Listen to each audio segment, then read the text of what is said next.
अहिले उठेका विवादहरू सबै राजनैतिक विवाद देखिन्छन् र राजनैतिक विवादमा पनि यो राष्ट्रमुखी विवादहरू देखिँदैन।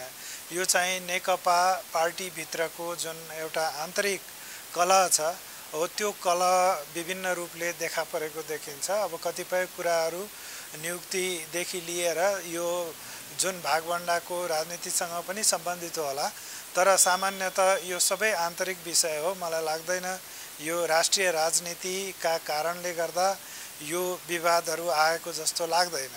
अब जहाँसम्म प्रधानमन्त्रीको राजीनामाको प्रश्न छ, अब प्रधानमन्त्रीले राजीनामा दिए त राजीनामा हुने हो, नभए अब बाध्यता छैन प्रधानमन्त्रीलाई, किनभने प्रधानमन्त्रीसँग बहुमतको सरकार छ, लगभग 2/3 चाहिँ दाबी पनि गरिएको छ र यदि प्रधानमन्त्री साँच्चीकै संसदमा प्रतिनिधि सभामा अल्पमतमा पर्नु भएको छ भने संसदभित्र संसदीय दल छ जसले उहाँलाई नेता बनायो, प्रधानमन्त्री बनायो, त्यो संसदीय दलले उहाँसँग हिसाब किताब गर्न सक्दछ। यदि उहाँले त्यो संसदीय दलको विश्वास गुमाइसक्नु भएको छ भने उहाँले चाहिँ बिदा हुने खण्ड आउला, होइन भने केवल कसैको चाहनाका आधारमा प्रधानमन्त्रीले राजीनामा दिने भन्ने त हुँदैन। फेरि तपाईलाई थाहा छ अहिले राजीनामाको कुरो एकदमै कम्प्लिकेटेड कुरो छ, किनभने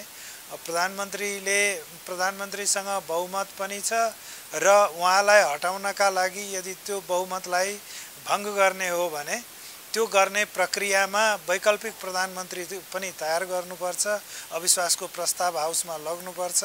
त्यो प्रस्ताव जुन प्रस्तावले प्रधानमन्त्री जाने हो त्यही प्रस्तावले नयाँ प्रधानमन्त्रीको नियुक्ति पनि हुने हो भनेपछि त्यो अवस्था देशमा विद्यमान छ कि छैन भनेर विचार गर्नु पर्यो। मलाई लाग्दछ त्यस्तो छैन। अनि अब कतिपयले भनिरहेका छन् संसद विघटनको कुरो। हाम्रो देशमा संसद अब विघटन हुन्छ त? कसरी संसद विघटन हुन्छ? संसद विघटन गर्नलाई त त्यो विघटनको अधिकार हुनु पर्यो प्रधानमन्त्रीसँग। प्रधानमन्त्रीसँग त्यस्तो कुनै अधिकार अहिलेको संविधानले दिएको छैन। न त राष्ट्रपतिसँग त्यस्तो किसिमको एकल अधिकार छ जसका आधारमा उहाँले यो अहिलेको प्रतिनिधि सभालाई भङ्ग गर्न सक्नुहुन्छ।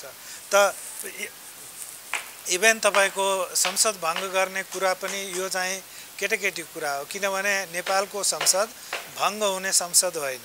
संसदमा 2टा सदन छ। राष्ट्रिय सभा भनेको तपाईको थायी सदन हो, त्यो कहिले पनि भङ्ग हुँदैन। प्रतिनिधि सभा भनेको चाहिँ निश्चित एउटा कार्यावधि भएको, अर्थात् एकपल्ट निर्वाचन भएपछि 5 वर्षसम्म चल्ने हाउसको रूपमा सदनको रूपमा प्रतिनिधि सभालाई लिइन्छ। अब मानव प्रतिनिधि सभालाई भङ्ग गर्नु छ भने त्यो अवस्थामा मात्र हुन सक्छ जुन अवस्थामा देशले सरकार बनाउन, संसदबाट सरकार बनाउन सक्ने अवस्था छैन। अब हामीसँग बहुमतको सरकार छ। अब बहुमतको सरकार नभए पनि कुनै दिन यदि यो खेर गयो भने पनि तपाईँ संयुक्त सरकार बन्न सक्दछ। संयुक्त सरकार भएन भने पनि तपाईको के भने अल्पसंख्यकको अल्पमतको सरकार पनि बन्न सक्दछ। अब त्यो पनि गर्न सकिएन भने पनि राष्ट्रपतिले संसदका नेताहरूमध्ये आफूले पत्याएको जसले स्पष्ट बहुमत देखाउन सक्छु यदि 1 महिनाको अवधि दियो भनेर जसले चाहिँ राष्ट्रपतिलाई विश्वासमा लिन सक्दछ, त्यसलाई राष्ट्रपतिले प्रधानमन्त्री नियुक्त गरेर सरकार चलाउन सक्नुहुन्छ। अब यो 4वटा विकल्प काम लागेन भने अनि 5औं विकल्पको रूपमा सरकार बनाउन नसक्ने प्रतिनिधि सभा किन कायम राख्ने भनेर अनि प्रतिनिधि सभा भङ्ग गर्न सकिन्छ। त्यो पनि राष्ट्रपतिको इच्छाले होइन। त्यसबेलाको तत्कालीन जुन चाहिँ कामचलाउ प्रधानमन्त्री हुन्छ उसले सिफारिस गर्नुपर्छ अनि राष्ट्राध्यक्षले त्यो काम गर्ने हो। भनेपछि हामीसँग यो विकल्प पनि मलाई लाग्दछ केवल राजनीतिकरण गरिएको विकल्प हो, यसको पूर्वाधार हामीसँग छैन। अब तेस्रो कुरो भनेको पार्टीका कारणले पार्टीले राजीनामा देऊ भनेर प्रधानमन्त्रीले राजीनामा दिने भन्ने हुँदैन। जुन मुलुकमा संसदीय पद्धति छ र मुलुकको प्रधानमन्त्री सत्तारूढ संसदीय दलको नेताका रूपमा कायम गरिएको हुन्छ, अब संसदको बाटो मात्र हिँड्न सकिन्छ।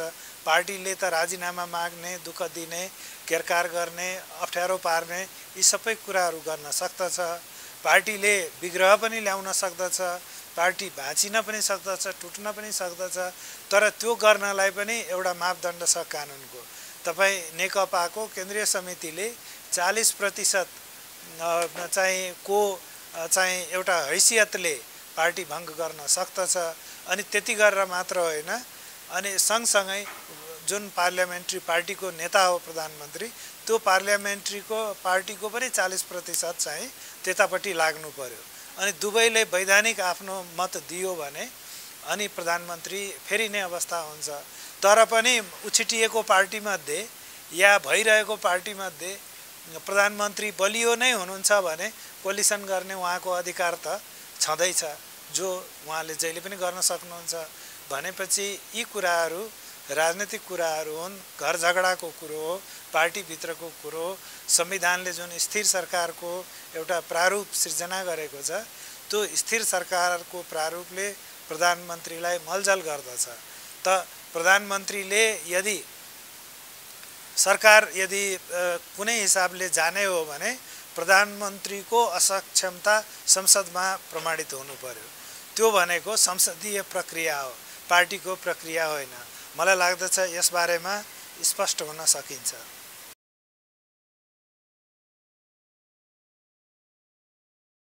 धेरै हदसम्म अहिलेको जुन आन्तरिक विवादहरू छन्, त्यो विवादको राष्ट्रिय राजनीतिको परिप्रेक्ष्य देखिँदैन। अब बनाउँदै लानु भए अर्को कुरा हो, तर अहिले त्यस्तो देखिँदैन। जस्तो भनौँ, हामीसँग जुन सङ्घीय पद्धति छ त्यसको सङ्घीयकरणको कमी कमजोरीहरू देखा परेका छन्।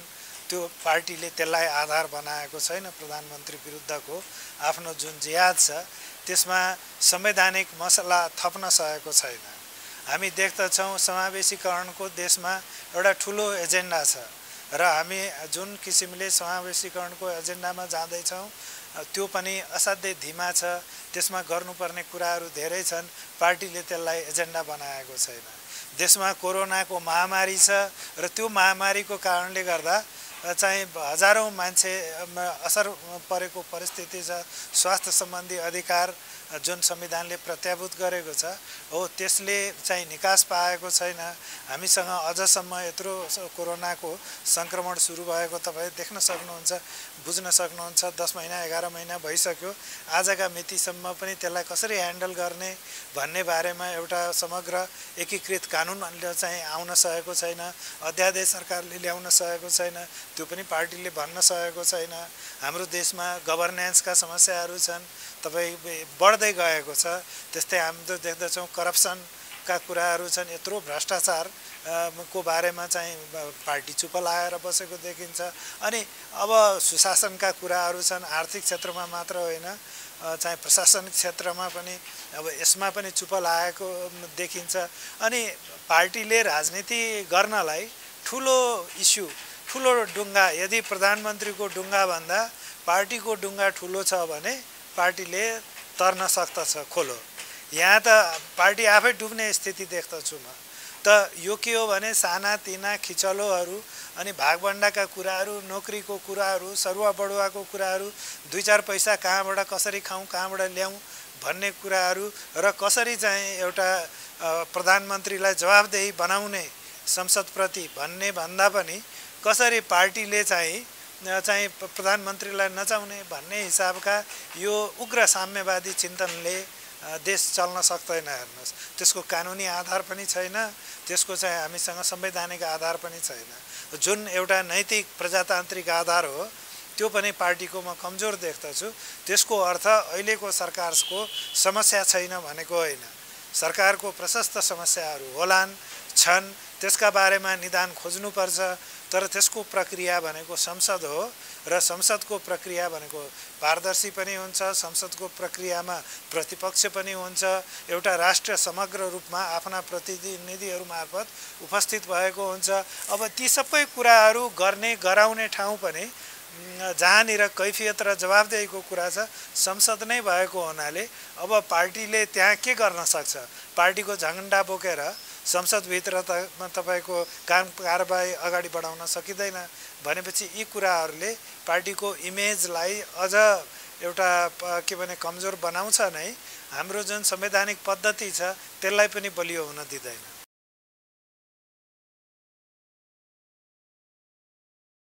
अब यस्तो एउटा सरकार कमजोर भएर चाहिँ मुलुकको गणतन्त्र कमजोर हुने भन्ने कुरो मलाई लाग्दैन। तर एउटा कुरो पक्का हो कि निर्वाचन किन गरिन्छ अरबौं रुपियाँ खर्च गरेर, त्यही देशको प्रधानमन्त्री छान्नका लागि होइन, त्यही सरकार बनाउनका लागि होइन, र हामीसँग सरकार छ, प्रधानमन्त्री छन् र उनीसँग बहुमत छँदैछ भने जवाबदेहिता माग गर्ने हो, उसलाई कानुनको दायरामा ल्याउने हो, संविधानको दायरामा ल्याउने हो, र त्यो दायरामा प्रधानमन्त्री आउन सक्दैनन्, गर्न सक्दैनन्, क्षमता छैन, नैतिक चरित्र छैन, पथभ्रष्ट छन् भने त्यसको बाटो संसद नै हो र संसदबाट त्यो प्रश्नको समाधान खोज्ने हो। अब अन्य बाटोबाट समाधान खोज्दाखेरि के हुन्छ भने संविधानका थितिहरू बेथितिमा परिवर्तन हुन्छन्। हामीले संविधानमा स्थिर सरकारको अवधारणा किन ल्यायौँ भन्दा किनभने हाम्रो देशमा सांसदहरूको किनबेच भयो, किनभने देश विदेश लगेर पनि सांसदहरूको भाउ गरियो, उनीहरूलाई भोट दिने होटलमा के अरे भोट दिने कुरामा पनि उपस्थित भएर भोट हाल्छ भनेर चाहिँ होटलमा थुनेर राखेका दृष्टान्तहरू पनि देखिए। आज हामी त्यस्तो प्रजातान्त्रिक एउटा जुन संस्कार छ त्यसलाई परिवर्तन गर्छौँ। जनताको अभिमत पाएको मान्छे झन् यो सरकारको बारेमा त तपाईँ यति कुरो प्रष्टसँग भन्न सक्नुहुन्छ कि हामी यो मान्छेलाई प्रधानमन्त्री बनाउँछौँ भनेर निर्वाचनमा गएको पार्टीले अनि यस्तो काम कारबाहीहरू गर्नु हुँदैन, र गर्ने हो भने पनि जनताको एजेन्डालाई अगाडि राखेर संसदको चाहिँ जुन फोरम छ त्यसलाई प्रयोग गर्नु पर्यो र जे जति काम कारबाही हुन्छन् त्यसमा पारदर्शिता हुनु पर्यो। त्यो एक्लै पाएर चाहिँ हामी त्यसलाई प्रत्याक्रमण गर्छौँ भन्ने आधारमा होइन कि एउटा पद्धति अन्तर्गत जानु पर्यो। मलाई लाग्दछ सरकारले आफूलाई सुधार गर्नुपर्ने या उचित चाहिँ दृष्टिकोण निर्वाह गर्नुपर्ने प्रशस्त आधारहरू छन्, तर सरकारको विकल्प भनेको अस्थिरताको चाहिँ सङ्केत हो। त्यो विकल्प तयार गर्नका लागि अहिलेको जुन बहुमत छ त्यसलाई चाहिँ तपाईँ तोड मरोड गरेर त्यसलाई विग्रह गरेर त्यसलाई चाहिँ छताछुल्ल पारेर अनि पुनर्निर्माण गर्छु भन्नु यो त एउटा प्रजातान्त्रिक सोच हुन सक्दैन।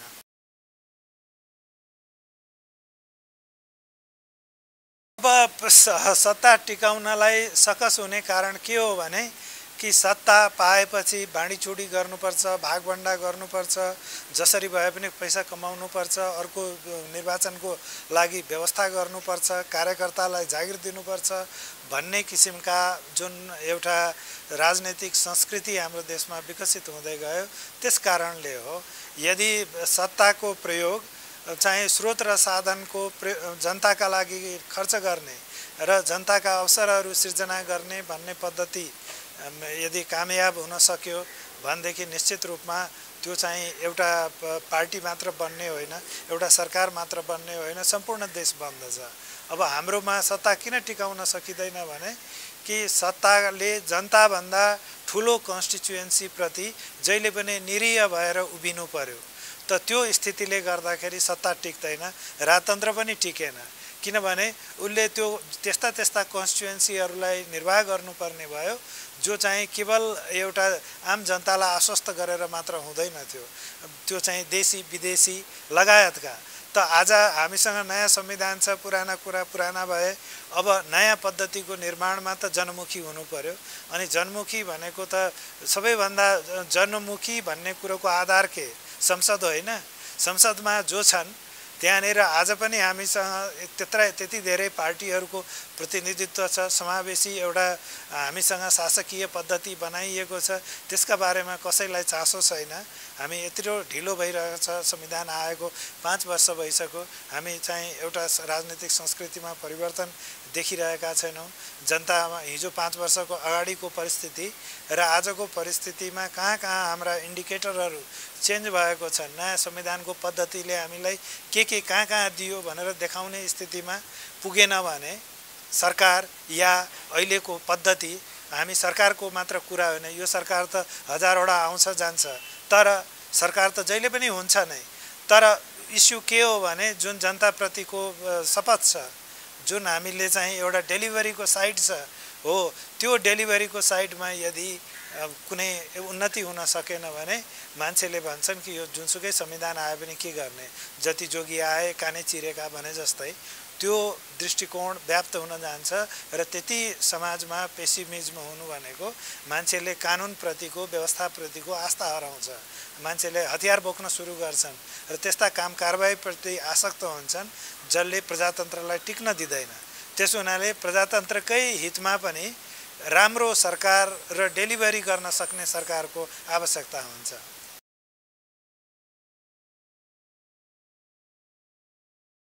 अब कुनै पनि बलियो सरकारले 24 घण्टा चाहिँ यो के हो भने संसद बाहिरका प्रतिद्वन्द्वीहरू निर्वाह गरेर बस्नु पर्यो भने अनि त्यो सरकारको बल त्यो देशलाई निर्माण गर्न खर्च हुन्छ कि पार्टीको व्यवस्थापन गर्न खर्च हुन्छ, एउटा कुरा त्यो। अनि सरकारले पनि देशमा यत्रो प्रधानमन्त्रीको निर्वाचन भएको छ, प्रधानमन्त्रीले त्यति सुझबुझ क्षमता र चरित्र देखाउनु पर्यो कि यस्ता किसिमका जुन इस्युहरू छन् त्यसको व्यवस्थापन गर्न सक्नु पर्यो।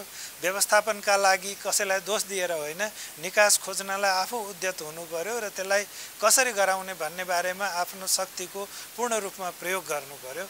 अब त्यो प्रधानमन्त्रीले त्यो कुरालाई विचार गर्नु पर्यो। अहिले हेर्नु संसदमा 50-51 वटा चाहिँ विधेयकहरू छन्, त्यो संसद बस्यो भने तत्कालै चाहिँ संसदले गर्ने काम कारबाहीहरू कुन रूपमा अगाडि बढ्न सक्दछ त्यो हेर्न सकेको देखिँदैन सरकारले।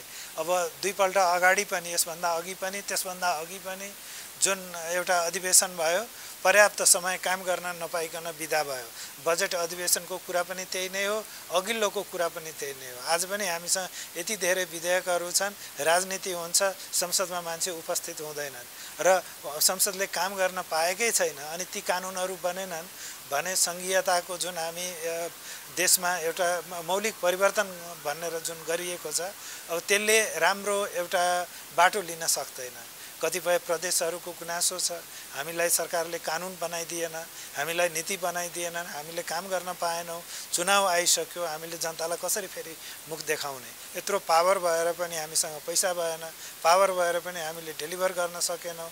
त त्यसका लागि को जिम्मेवार छ भन्दा संसदले कानुन बनाइ नदिने, बनाएका कानुनहरूमा कैफियत हुने अनि त्यसलाई सुधार गर्ने अवसरहरू प्राप्त नहुने। संसद चलेन भने यो प्रजातन्त्रको रक्त सञ्चार हुन सक्दैन। संसद चलिरहेको भने प्रजातन्त्रको प्राण पनि हुन्छ, सास पनि फेर्छ, रक्त सञ्चार पनि हुन्छ, हात गोडाले काम गर्न पाउँछन्। अब हात गोडाले हाम्रा पनि कतिपय कुराहरू होलान् नागरिक समाजका रूपमा, कसलाई राख्ने, कहाँ राख्ने, हाम्रो कुरो पनि त यदि संसद भएको भए 4 जना सांसदले हाम्रै कुरो बोलिदिने थिए। अब त्यो स्थिति भनेको सरकारको पद्धतिको टिकाउपनाका लागि जरुरी हुन्छ। अब यो सरकारले छुमन्तर गरेर परिवर्तन ल्याउन सक्दैन। अब आन्दोलन गरेर ल्याउने परिवर्तन देखिहाल्नु हो कि आन्दोलनले नेता बन्दछन्, आन्दोलनले जनता बन्दैन। त आन्दोलनले जनता बनाउन संसदको जुन सर्वोच्चता छ त्यसलाई कायम गर्नु पर्यो र निर्णय जनमुखी हुनु पर्यो। त त्यो संविधान सम्मत तरिकाहरूको प्रयोगबाट मात्र अनि रूपान्तरणका एजेन्डाहरू अगाडि बढ्न सक्दछन्।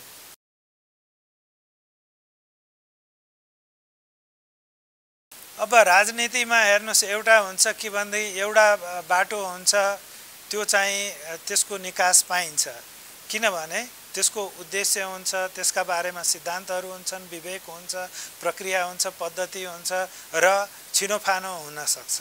अब जहाँ राजनीतिको आधार चाहिँ एउटा हात पछाडि अर्को हात अगाडि अनि जुन एउटा हातले जिन्दाबाद गर्ने अर्को हातले मुठी देखाउने भो भने अनि त्यहाँ निकास आउँदैन।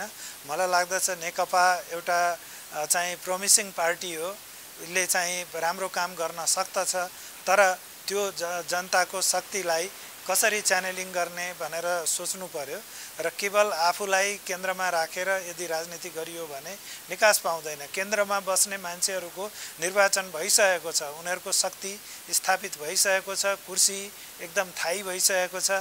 अब 5 वर्ष त के हो भने त्यो पद्धतिलाई कसरी चाहिँ क्रियामुखी बनाउने, कसरी चाहिँ एउटा परिणाममुखी बनाउने भनेर सोच्नुपर्छ। अब पार्टीभित्रका समस्याहरू छन्, तर हाम्रो त्यो भएको एउटा कारण त यो पार्टीहरू भित्रको जुन एउटा प्रजातान्त्रिक पद्धति छ त्यसले काम नगरेर हो। हामीहरू के भन्छौँ भने नेपाल सरकारको जागिर खाने मान्छेलाई 60 वर्षमा 59 वर्षमा कसैलाई 65 वर्षमा बिदा गरिदिन्छ। राजनीतिमा चाहिँ के भनेदेखि मान्छे नमरुन्जेल चाहिँ आफूलाई पावरमा देख्न चाहन्छ अनि मुखामुख गरेर बस्छौँ, कोही पनि बोल्दैन। त त्यो दृष्टिकोण र त्यस्तै हामी एउटा सामान्य हाम्रो जनताको संस्कारमा पनि परिवर्तन आउनु पर्यो। सामान्य तपाईको अफिसको हेल्पर, कुनै गाडी चलाउने ड्राइभर, कुनै हेल्पर या कुनै चाहिँ एउटा असिस्टेन्ट भर्ना गर्नु पर्यो भने 10 पल्ट परीक्षा लिन्छौँ, इन्टरभ्यू लिन्छौँ, सर्टिफिकेट माग्छौँ। राजनीति गर्नलाई केही पनि चाहिँदैन, अब जति बेला पनि जय जगन्नाथ। अनि यस्तो हिसाबले राजनीति कहिलेसम्म जनमुखी हुन्छ? त यो पद्धतिका समस्याहरू पार्टीभित्र पनि छन्। अब त्यो संसदले कानुन बनाउने हो, त्यसका लागि फेरि संसदले नै नेतृत्व लिनुपर्दछ। त ती कुराहरूलाई अगाडि बढाउने हो। मलाई लाग्दछ पार्टीका कुराहरू, धेरै कुराहरू राम्रा पनि होलान्, तर नराम्रो तरिकाले राम्रो कुरो स्थापित हुँदैन। त्यसका लागि संसदलाई बलियो बनाउनु पर्यो। माउ पार्टीले माउ भएर बस्ने अनि जुन संसदीय दल छ त्यसलाई अघि सार्ने, त्यो भयो भने प्रधानमन्त्रीलाई पनि छडी देखाउन सकिन्छ। अनि बाँकी जुन एउटा पार्टीका एजेन्डाहरू हुन्छन् नीतिगत, त्यसलाई पनि आफ्नै चाहिँ म्यान्डेटेड जुन सदस्यहरू छन् संसदका, उनीहरू मार्फत अनि कार्यान्वयन गराउनलाई सजिलो पर्ने हुन्छ।